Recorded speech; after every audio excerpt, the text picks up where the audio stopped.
Hi, hello everyone. Welcome to this ceremony. I would just like to say a few words before we start it.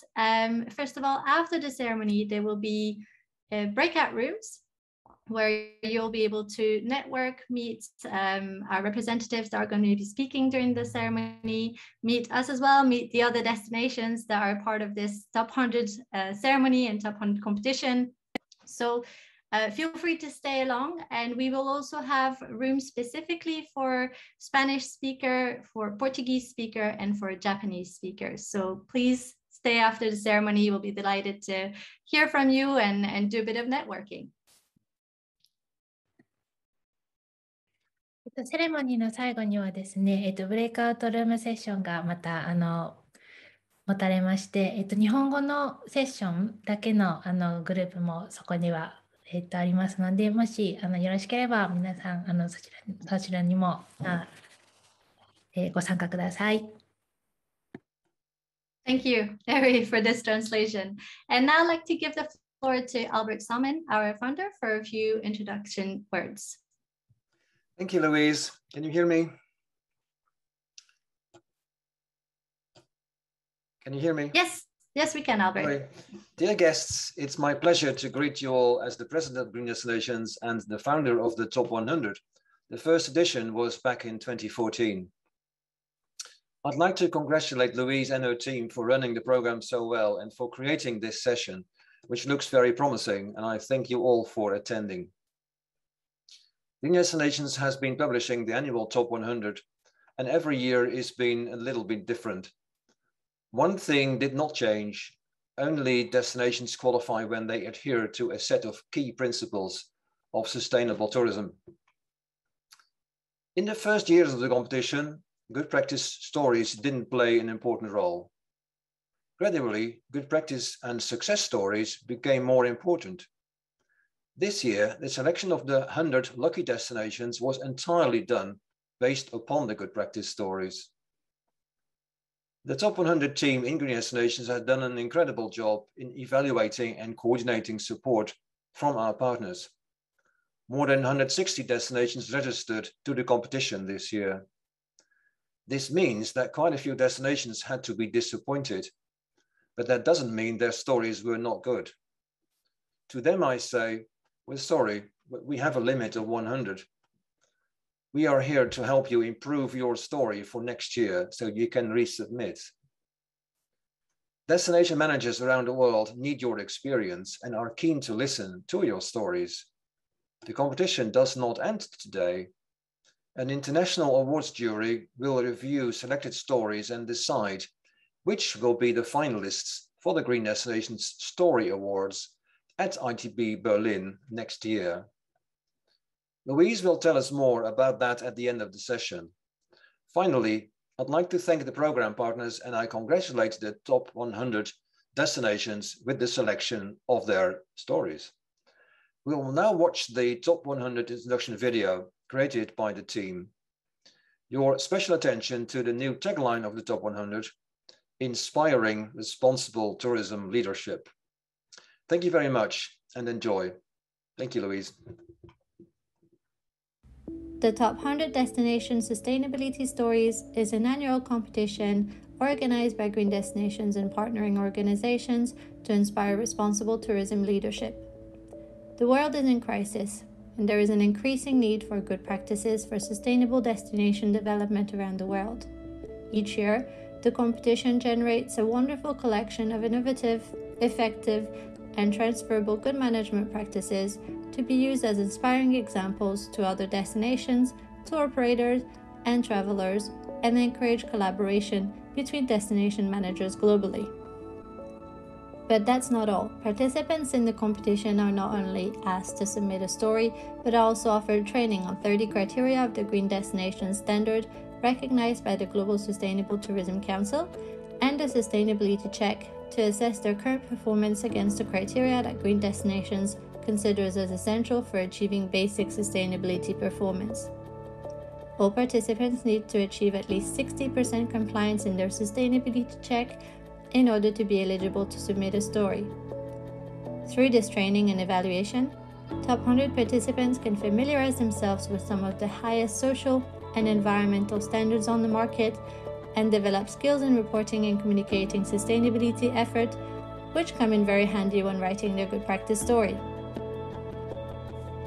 In the 7th edition of the Top 100 competition, the stories submitted could focus on one of the following categories: localizing and decarbonizing the destination supply chain, communities and culture, nature and ecotourism, environment and climate, and tourism reset and recovery. These categories are updated every year to reflect the current global tourism context and challenges. You can always find out more about the methodology behind this competition on the Green Destination website or get in touch at top100@greendestinations.org.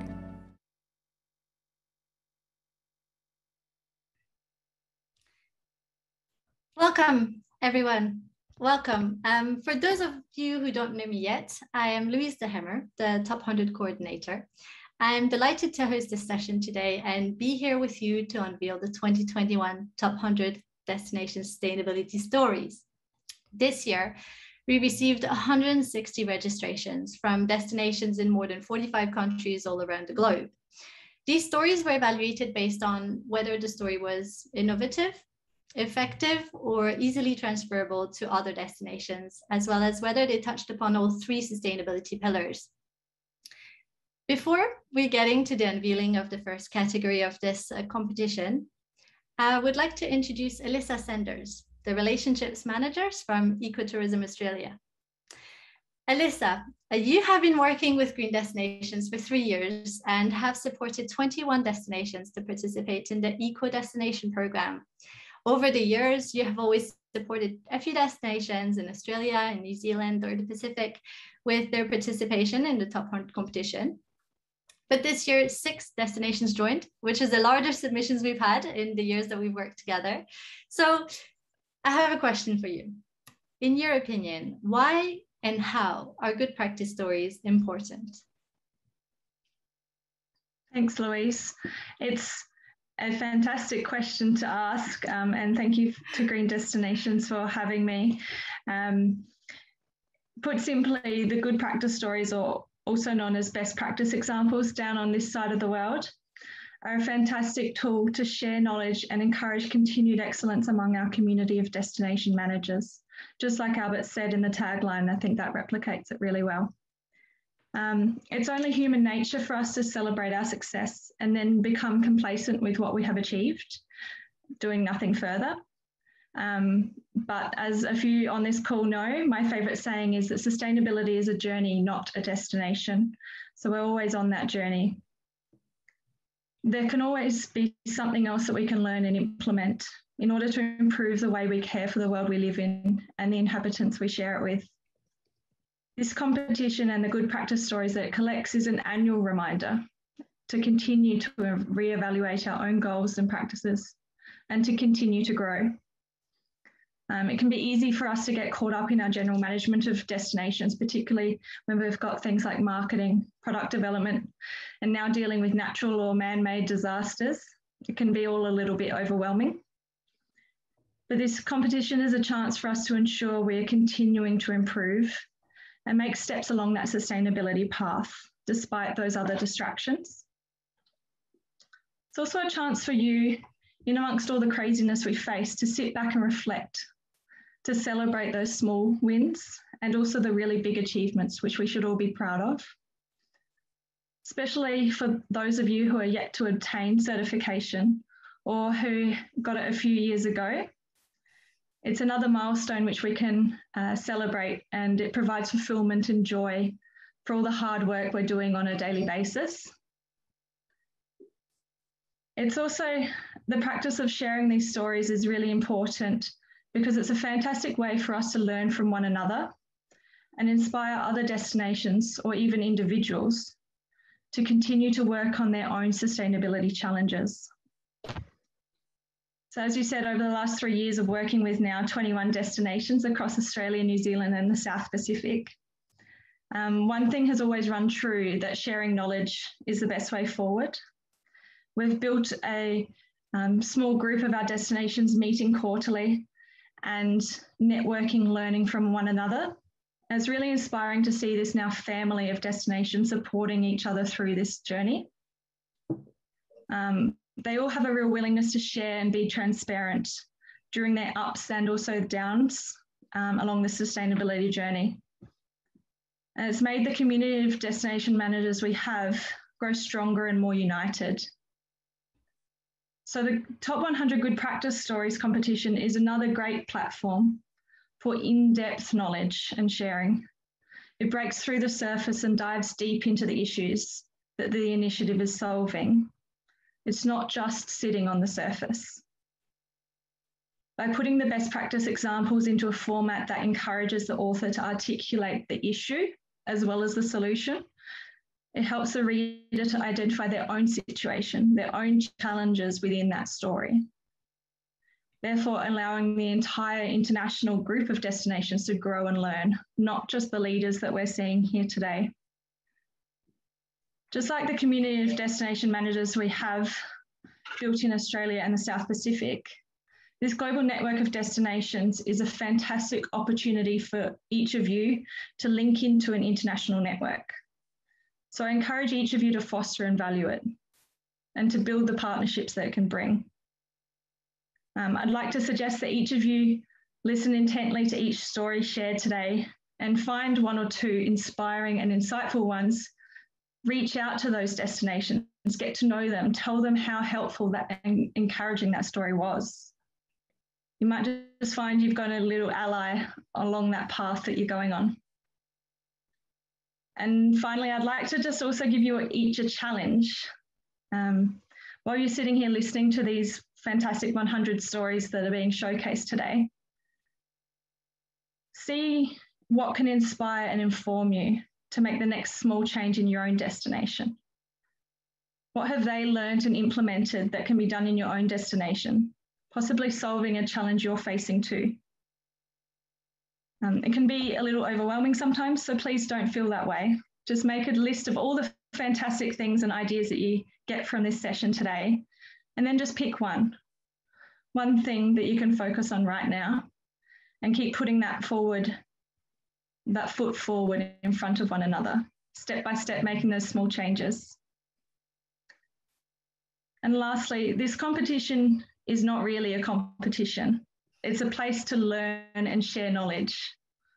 So even those that are unsuccessful in being listed in the top 100 are still winners. They still come away with so many nuggets of knowledge into how other destinations are fostering and growing sustainability.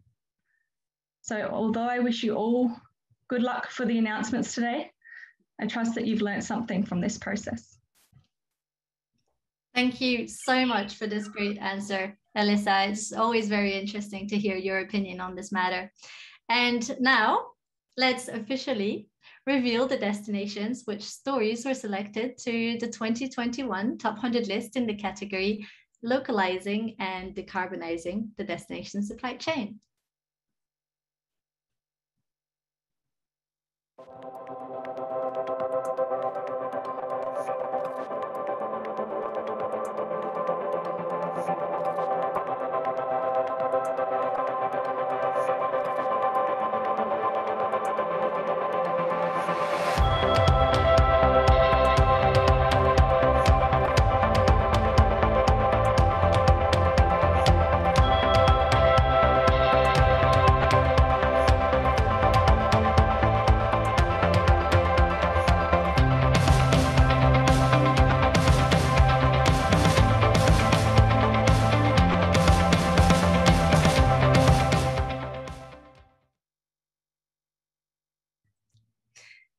Congratulations to these 9 destinations for their great efforts in inspiring good practice stories. You can find all of these destination stories on the Green Destinations website, of course, and I really invite you, like Alyssa said, to go have a look. I'm sure you'll find inspiration there. And they really are great examples of resilient destinations, putting in hard work in these difficult times. And before we go to the next category, I would like to introduce Felipe Vera Soto, our Green Destinations representative for many years now in Chile. Felipe, You've been involved in the top 100 this year, supporting 5 destinations in their participation, and most of them are not currently certified or awarded. And it was their first participation in the top 100 competition. So could you enlighten us as to why and how should destination managers take the first steps towards sustainability recognition and certification? Hi, Luis, and hello everyone from Chile, and congratulations to the new top 100. And that is a good question. And it is often possible to find opinions about the advantages of a destination that has an effective management coordinated and directed by a central entity. Regardless of their governance structure, these territories have greater capacities for innovation and adaptation to current and future tourism challenges, and act faster in decision-making and resilience to difficulties. It is then that a destination with effective management will be able to count on a competitive advantage based on an offer of sustainable and differentiating tourist experiences, authentic and respectful of the environment and social fabric. Likewise, it will be able to guarantee various aspects of the overall experience of the inhabitant, whatever is related to the tourism value chain and the visitors. The sustainability of the territory is also possible to guarantee if there is adequate and updated planning and management, allowing economic viability to entrepreneurs, and not least, integrating the environmental, social, and cultural access of the destination, preserving at all times the authenticity and the character that from the beginning made him attractive. Regardless of the model or structure to be used and followed, destination management is unequivocally synonymous with strengthening institutional governance. It is, in other words, the capacities present in a territory to combine criteria, concentrate efforts, and bring together stakeholders under a common vision, increasing dialogue and participatory decision-making. It is also possible to point out that the entity in charge of the destination is in a better position to promote local products and services, promoting a responsible recovery in a post-COVID-19 scenario, thanks to direct support to micro, small, and medium-sized companies. The branding of sustainable tourist destinations is an interesting strategy to explore, where target marketing will allow increasing the classic performance metrics in a territory, such as an increase in the permanence of visitors and increase in individual average daily spending. From the above, it can be deducted that it's feasible to redirect conventional tourist flow without the need to boost their increase and obtain saturation management as a result. The certification establishes standards and helps to distinguish territories that are specifically committed to improving the conditions that allow the development of responsible tourism. Certification is not an end in itself, but is one of the several tools to motivate destinations to improve their environmental, social, and economic performance, while rewarding them for doing so. These rewards are sometimes tangible and sometimes not. There are several reasons why certification is important. These include: first, certification helps government and political decision makers protect their niche markets as sustainable tourism destinations, especially when the credibility of the destination is threatened by greenwashing. The certification raises the standards of the tourism value chain, providing social stability. By requiring that there be economic benefits for communities, certification can help reduce poverty, especially in rural areas. On the other hand, it requires that companies respect the local culture and provide real economic and social benefits. This work be led by the administration of the destination. Certification helps destinations improve. Undergoing a certification process is formative. A destination that is certified in sustainability works better, tends to be more efficient, and thus increase its positioning. Having a certification has two important aspects. The first one is that it allows destinations to really establish diagnosis, action plans, and coordination necessary that allow them to be evaluated from an objective and transparent point of view by a third party that endorses the process and implementation of the necessary aspects to become a more sustainable tourist destination. And as a second aspect, tangentially, but not less importantly, having a certification allows having an additional promotion tool for the destination itself, allowing it to have a differentiating element over other territories, but at the same time, allowing the creation of a national and international network for the exchange of good practices. Finally, having a certification through green destinations will allow the tourist destination to be part of the leading territories that build the tourism of tomorrow. Thank you, Luis. Thank you very much, Felipe, for this enlightening answer. It's always great to hear from our representatives who work so closely with destinations on the ground. And without wasting any more time, let's officially unveil the next category, communities and culture.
Congratulations to the 26 destinations that were selected to the list for their excellent good practice story in the category communities and culture.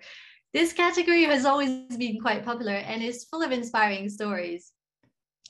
The next member of our community joining us today is Kazu Arai, a specialist as an eco-tour guide in community-based tourism, passionate about building sustainable communities. He's also the president of Hokkaido Adventure Travel Association, board member of the Japan Ecotourism Center, and an executive community member of the Asian Ecotourism Network.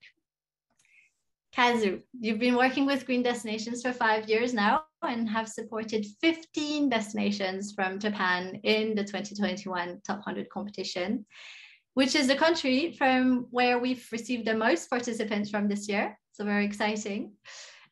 Before we unveil the next category, would you be able to tell us how can good practice stories be used to encourage further connections between destinations and to foster know-how? Okay, thank you, Luis. My back here is a place right now, already snow. Anyway, I want to make 2 points on the use of good practice stories for destination and fostering know-how. One is to share a vision. Second is to understanding a structure for proceeding with your project. Let's go 1. Using good practice stories to share a vision or an ideal situation. One of the important aspects of achieving a project is to have a shared vision with the community. It could be a goal or a process towards it. So if you are a leader, pick one destination project which suits your vision or sustainable destination.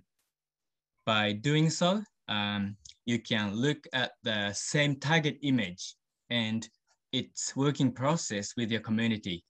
having a concrete image as a story is much easier to share rather than explaining an imaginary future. You can just say, let's do it like this, can't you? If you can visualize it, it's even better. 2, use good practice stories to understand the structure needed to proceed with your project. The good practice stories consist of 6 contents. 1, issues faced. 2, methods, steps, and tools applied. 3, key success factors. 4, lessons learned. 5, results, achievements, and recognitions. 6, additional references. So this is a structure you can use when you approach developing a sustainable destination. I won't go through everything, but 2 which I found useful and interesting are. 1 is key success factors. These are what you will collect when you implement your project. I found them so useful when I looked at Kamaisi City, the top 100 destination in Japan, because I know what to do to achieve the goal. However, I have 1 point to be aware of. These recommended actions are often different in different cases and are not easy to reproduce. So don't expect too much and don't rely on them too much. We should see them as a hypothesis to try out and keep eyes on the feedback after we make actions. Next, lessons learned. In the lessons learned, I occasionally find things not to do. These are not recommended actions, meaning that if you do them, you fail. By knowing about them, you can decide what you are not doing and you can cut off unnecessary processes. It is also good risk management. There are, in fact, very, very few things not to do in the current good practice stories, but I have found them so useful and I encourage you to have this perspective. That's it. Thank you for your attention. Thank you so much, Kazu, for this great intervention. And we always learn a lot from you. And without waiting any longer, let's officially reveal the next category, environment and climate.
Congratulations to these 19 destinations that are showing resiliency and innovation towards a tourism industry that has a reduced impact on its environment.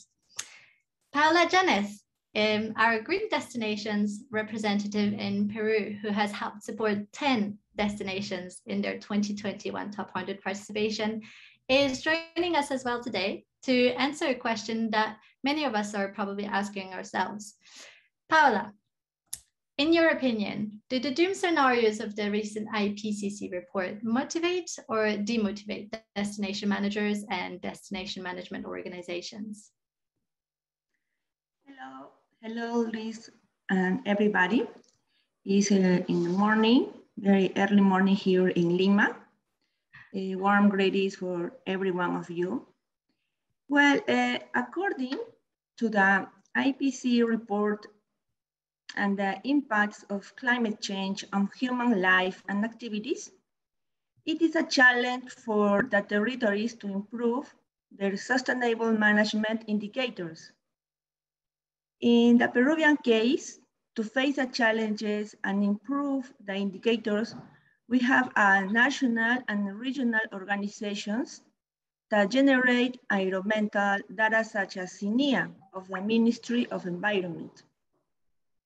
The Peruvian government has also signed international agreements to combat climate change, such as COP20. Tourism destinations have not yet generated information and management indicators on climate change. So this is not a sector program for tourism to address global warming. Peru is a mega diverse country in terms of climates and ecological levels. We have coastal areas which are impacted by marine climate and hydrobiological resources. Temperature variation causes marine fauna such as the humboldt penguin, for example, to migrate to colder currents or die along the way due to the lack of food.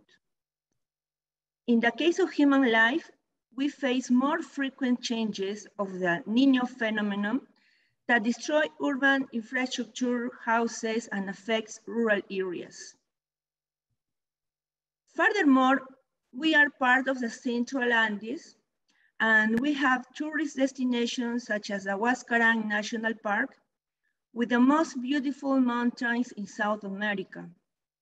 Unfortunately, as a result of the global warming, the Andean mountains have been losing more and more ice until they are completely without any layer of ice.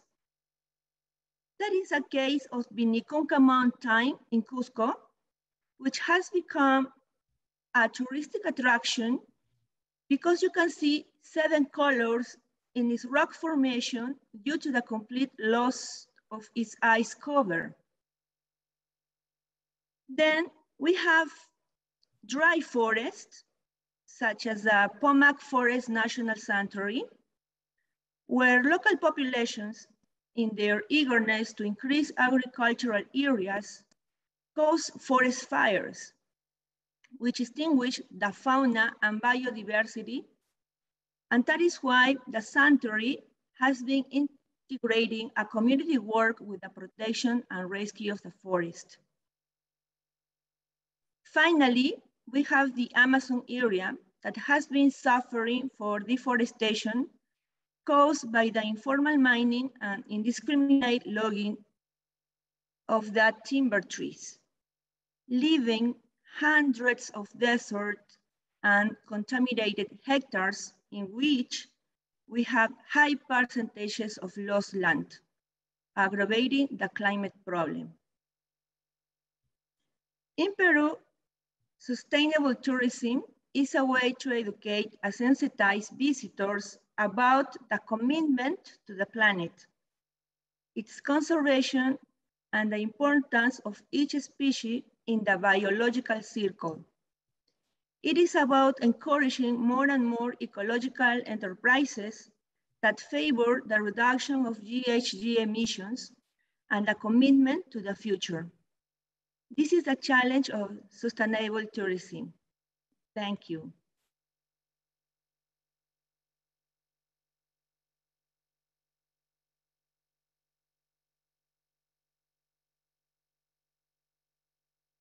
Thank you, Luis.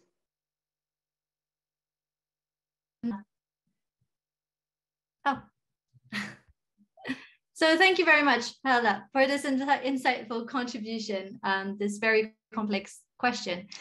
And please join me in officially revealing the next category, nature and ecotourism.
Another very popular category this year. Congratulations to the 28 destinations that submitted wonderful good practice stories focused on nature and ecotourism. And now the last member of our great community of representatives joining us today is Diogo Neves. As Green Destinations Coordinating Representative in Portugal, Diogo has played a key role in supporting destinations over there, including 12 destinations participating in this 2021 Top 100 competition. Diogo, most of the destinations that you're working with in Portugal are part of the Green Destinations Awards and Certification Program. In your opinion, what makes the Top 100 competition attractive to destinations that are part of such a program? Thank you, Louise. Good morning, good afternoon, or good evening, everyone, depending where you are right now. Firstly, I would like just to greet the other speakers on this ceremony, to thank Green Destinations for the invitation to be here, and to congratulate all the selected destinations for making it into this year's Top 100 list based on their good practices and sustainability efforts. Now, back to your question, Louise. I think that there are three main attraction points in the Top 100 program. For these destinations that are part of a certification scheme for destination sustainability, or even for the ones that are planning to do so. So to start with, destinations have the chance to share their story with the world, highlighting the good work that they have been doing and inspiring several players, including other destinations, tour operators, and even the travelers. This will bring recognition and notoriety to destinations, which can then be used by their marketing teams to attract more visitors to their territory. Most of the time, common travelers are not really aware of whether a destination is participating in the certification program or not. But having a program like the Top 100 that allows destinations to promote themselves as one of the most sustainable destinations in the world is for sure going to retain their attention and making them want to visit such place. The second attraction point, and the one that I like the most that I want to highlight here today, is the learning aspect of this program. In these sustainability stories, solutions are being presented to the most diverse challenges. Each challenge might have several different solutions, and there is not one best answer to solve those problems. In the Top 100, destinations will learn from others, and who knows, use some of that knowledge to implement solutions to similar challenges that they are trying to overcome in their own territories. In order to do that, they can easily reach those destinations and ask for more information about their projects, and from there start creating their own. Hearing these initiatives can also make destinations come up with new ideas based on the experiences from other destinations all around the world. And for me, as I said, this is the beauty of the Top 100. If this program did not exist, destinations would not be part of this community of like-minded people working for a more sustainable future, and would only be restricted to their own individual reporting platform, meaning that this exchange of ideas would be impossible, or at least much more difficult. With this in mind, I would like to reinforce Alisa's challenge in the beginning of this ceremony for you to choose one or two inspiring stories and tell them that they were inspiring, and even ask for more information, because it can be useful to your destination. Lastly, I think that the Top 100 program is also perfect for destinations starting their path on sustainability. In the first 2 years, they can progressively start to become acquainted with sustainable practices and criteria, and preparing themselves to make the transition to the certification process in a more efficient way, already aiming for a prestigious score. So to conclude, I want to thank you for taking the time to be here today with us, and hope that we can continue to work together on creating a more sustainable future for tourism. Thank you. Thank you very much for this, Diogo. I'm sure that has inspired some destination managers out there. And now, as I know that we are waiting for it, let's officially unveil the last category, tourism reset and recovery, as well as the miscellaneous or other category, which only received one submission this year.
And congratulations again to these 18 destinations that submitted innovative and effective good practice stories to inspire solutions in light of the complicated times that the tourism industry has been facing. I would also like to say a final congratulations to these 100 destinations that have submitted good practice stories this year. You can find more information about these destinations on the Good Travel Guide, and you can read their stories there, as well as find them on the Green Destinations website, as I said. I would really like to invite you to read about these 100 projects. They really do inspire responsible tourism leadership. And the great thing about these stories is that they can help destinations, as Jogo and our other representatives have said, around the globe to learn from each other's challenges, failures, and successes, but also inspire tour operators and visitors to select destinations that are making efforts towards a more sustainable tourism industry for their next holiday. So don't hesitate to share these stories as well with your networks. And if you share them publicly, please let us know by tagging our social media handles when sharing them on social media platforms, or sending us a quick email with a link if you're sharing them in an article or a blog, for example, so we can reshare and promote your content, get those stories out there. And before we close this ceremony, I would like to let you all know that the best stories from each of these categories that were unveiled today will be nominated to the Green Destination Story Awards at ITD Berlin. We'll announce the destinations nominated for these awards in a few months, so keep updated by following Green Destinations on social media, subscribing to our newsletter, or simply by keeping an eye on our website. Similarly to last year, Green Destinations will also open a 6th category of award called the People's Choice Award, where we ask the public to vote for their favorite story. So go out, read the stories, stay connected with Green Destinations so you don't miss out on the opportunity to support your favorite story. I think I can speak on behalf of myself and the whole Top 100 team to say that we've thoroughly enjoyed working with you all, and that it was a great pleasure to see all of you today, see all of you reacting in the chats. It's absolutely wonderful. And finally, if you've missed this 7th edition of the Top 100 Destination Sustainability Stories and you have a great good practice story to share about your destination, please note that the 2022 Top 100 competition will officially open on the 1st of November 2021. Don't hesitate to contact us at top100@greendestinations.org. Before then, if you want to make sure that our team contacts you as soon as all the information about this 8th edition is ready. Thank you again very much to all of you for attending the ceremony today and joining us in celebrating these 100 destinations and their wonderful story. I will now give the floor to Niseko Town, the host of this day 2 of the Global Green Destinations Days, to close this session.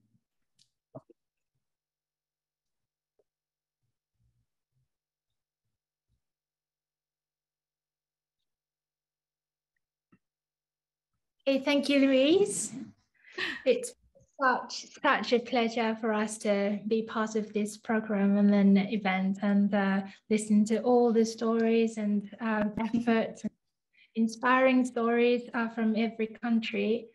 So thank you so much for letting us to be here today with you guys. And yeah, so thank you so much, everybody, for joining us for today's event. And it's been such a pleasure to listen to all of you. And we hope that you will come back to the day 3 and 4th event. And there will be a lot of exciting, informative and inspiring stories, I'm sure. So yeah, so we're very much looking forward to meeting you there again tomorrow and the day after.